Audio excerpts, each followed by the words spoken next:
इसमें भाई मार्केट बनेगा 118 फीट लंबाई और 16 फीट चौड़ाई में मार्केट बनेगा। ये दो तले तक मंजिल बनेगा। इसमें अभी शुरुआत ही काम हुआ है। इसमें आगे भी काम होगा, उसका हम वीडियो बना के डालेंगे। अभी तो हमारा काम चालू ही हुआ है। अभी पिलर वुलर बना रहा है, जाली उली बना रहा है।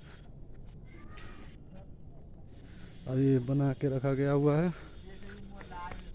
देख लीजिए। काम फाइनल होगा तो कल डालेंगे वीडियो।